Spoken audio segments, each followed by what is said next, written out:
Welcome to Topic 3, Part 2. Again, it's to infinity beyond the flight environment, where we're talking about the atmosphere. In Part 1, we talked about the lower and upper atmosphere.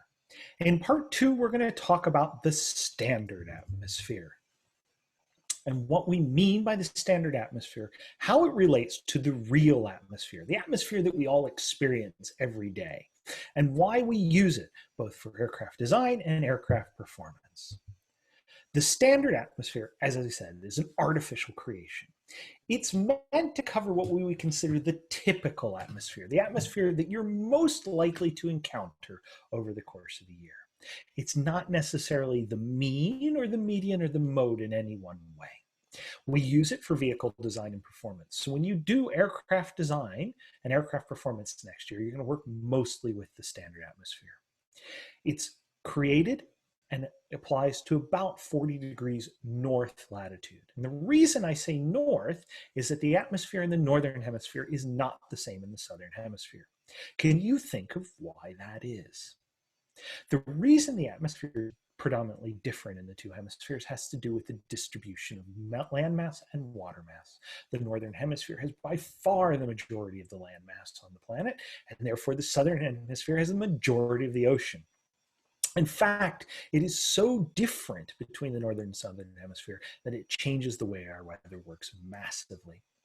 We use global average annual properties at mean sea level at that latitude.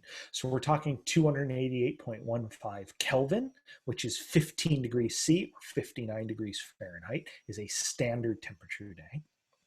101.325 kilopascals for pressure, and then that gives us a density of 1.225 kilograms per meter cubed. What you can find when you look up the standard atmospheres, there's a series of tables and equations, and they're widely available, and I would recommend that you look at them. They're in the back of Anderson, for instance, but you can also find them online. It may be worth doing as you learn more MATLAB and tools, trying to program your own standard atmosphere. It's not very hard, and it's something that if you're good at MATLAB and good at functions, the basic programming will take you about half an hour. It might take you a little bit longer to debug it, and definitely extending beyond that. So let's talk about the sea level properties. So we talked a few of those to start with, but some greater ones. Now, you'll see here that some of these properties are colored in black and some in red. The ones I've colored in red are the ones that you, as an aerospace engineering student, are expected to remember. And I don't mean I expect you to remember this now and right away and perfectly. I expect that you'll be dealing with these numbers often enough that they will just stick in your head. G naught, for instance. Everybody knows G naught. It's 9.8, 9.81, or in this case, 9.80665 meters per second squared. I don't expect that you're going to remember it to that many decimal places, to that many significant figures. And on an exam, if I asked you what it was, I would expect you'd give me about 9.8. 10 might be okay in some contexts, but for this, 9.8 or 9.81. You'll see that for speed of sound, A naught, this again is at sea level on a standard day, is 340.3-ish meters per second. Remember 340 meters per second, just like 1.01325 kilopascals. Are 10 to the 5th pascals, 288.15 degrees Kelvin, and 1.225. You're going to use these often enough that I expect that you remember them. If you remember pressure as 1.0 times 10 to the 5th pascals, you're doing okay in this unit. At the bottom of this, you're going to see something called gamma. And you won't have been introduced to gamma, but it's critical for the calculations we do. And it's the ratio of specific heats. So next semester in thermodynamics, you'll talk a lot more about CP and CV. CP is the specific heat of a gas at constant pressure, and CV at constant volume. Now, when we're dealing with a solid or a liquid, which is incompressible, there's no difference between constant pressure and constant volume. But with something that's compressible like a gas, the way it behaves, if you hold pressure or volume constant, it changes the way it absorbs heat.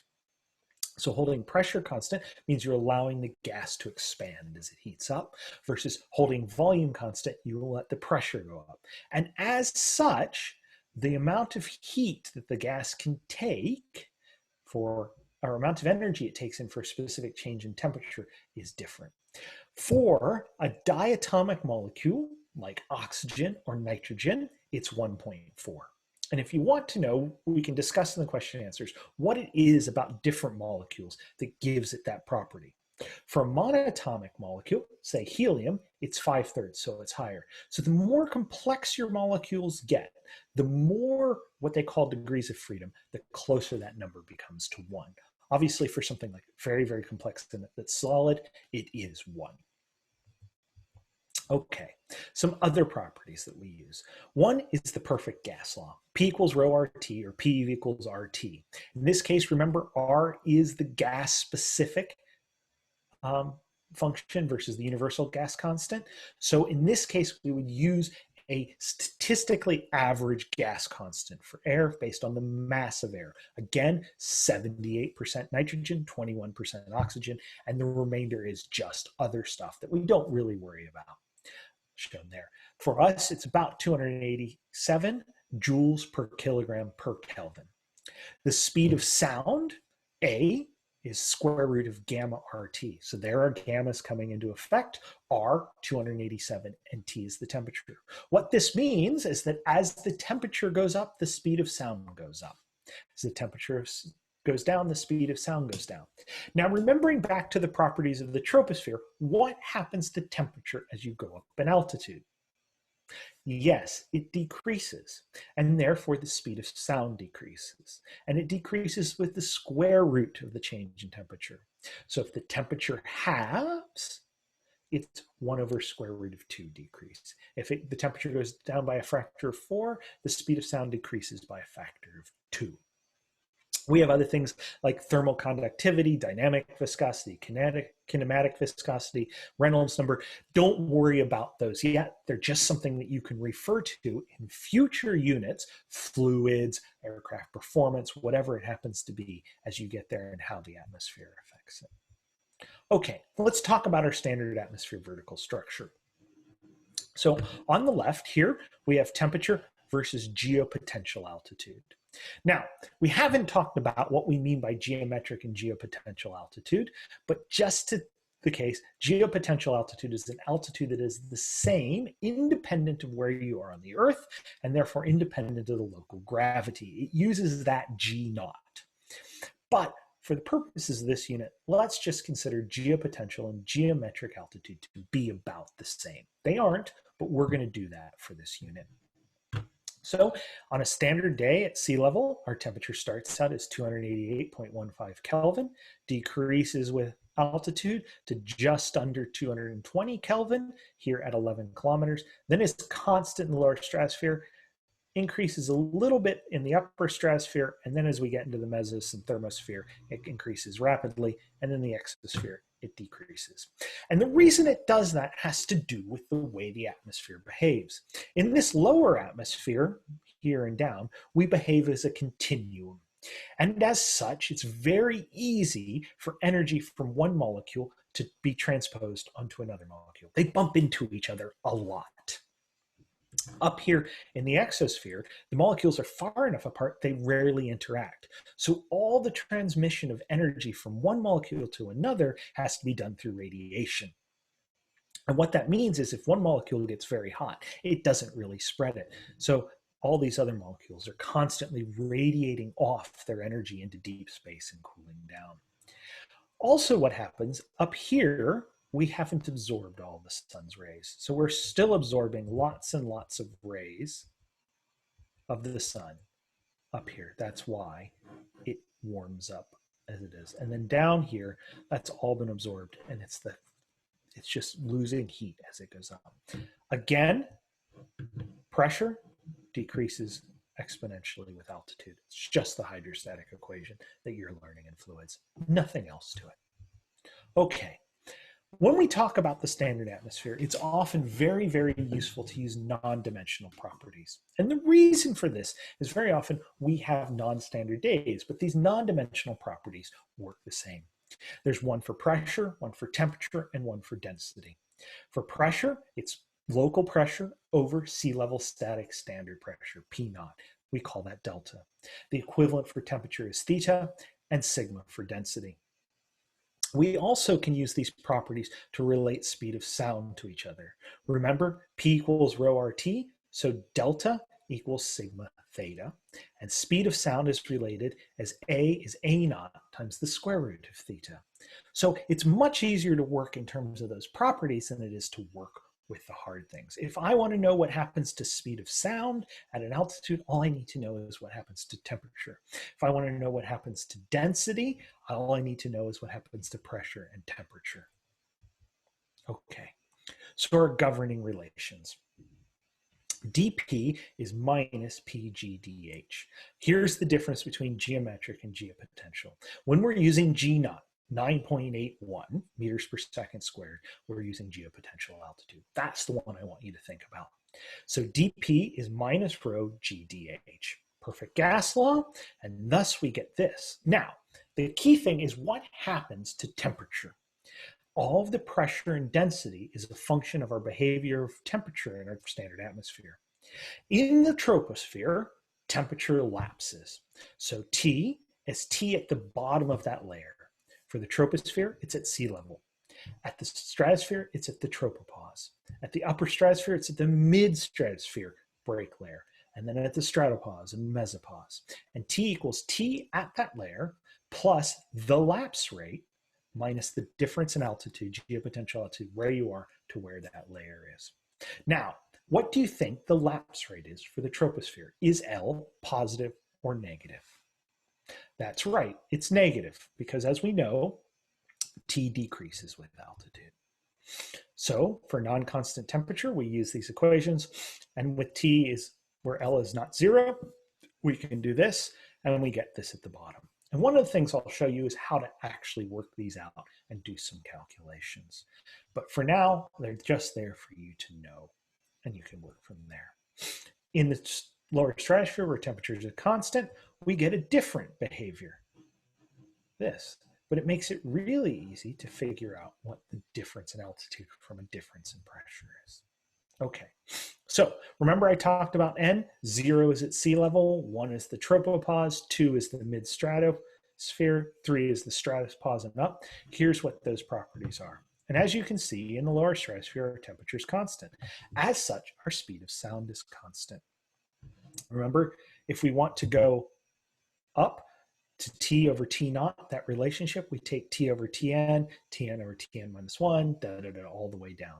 So if I want to know what the theta is at the mid-stratosphere, I just have to figure out what the temperature difference is at 20,000 meters from 11,000 meters. It isn't, it's the same. And what is 11,000 meters from 0? And it just multiplies across. This is something that's very important. We will ask you to do these chain calculations all the time. So you need to understand this quite well. Okay, as I said, it's really easy to look up these tables. They're available online in the back of Anderson. Some are in absolutes, like temperature and pressure, and some are in relative, our sigma here, speed of sound and light. And as you can see how it behaves. Also, it's very easy if you just have a table to do some linear interpolation to work forwards and backwards. Okay, we've talked about the standard atmosphere. We'll now talk about the non-standard atmosphere briefly. So what's the big difference? The non-standard atmosphere is the real world. It has winds and weather. We don't really calculate winds and weather when we do design. However, we'll use that in our estimations in a different way, because those winds and weather affect how we actually operate the aircraft, how we route the aircraft, what the range is, what speed we fly at. If we're flying into a headwind with a jet aircraft, we will fly faster than if we're flying with the tailwind. And it has significant effect of performance around airports. Obviously, if it's a hot day or a dry day or a really humid day, or it will affect us. And then, of course, we have things like space weather. What does the solar wind do? How does it strip away protective layers and the like? Solar flares, cosmic rays, what they do to our vehicles. These all matter from an operational point of view, and therefore they affect the design. And it's all the non-standard, the real atmosphere that matters here. Now, just as a quick aside, we talked about range.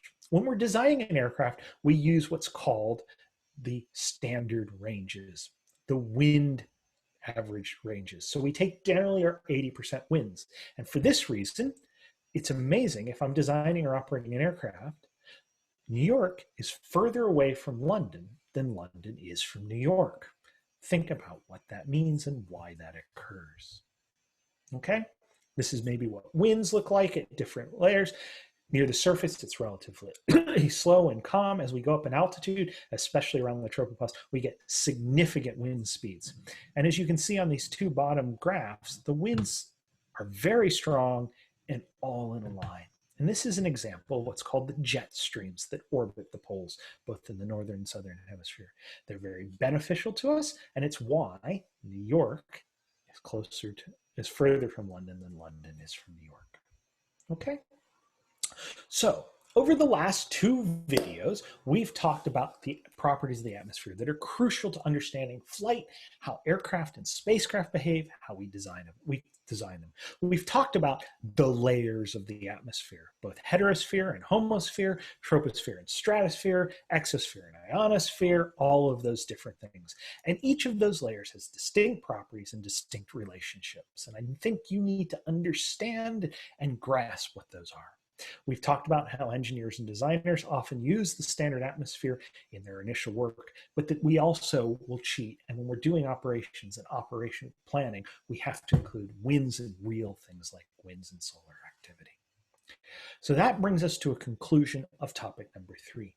Join us in the next topic, topic number 4, the anatomy of an aerospace craft.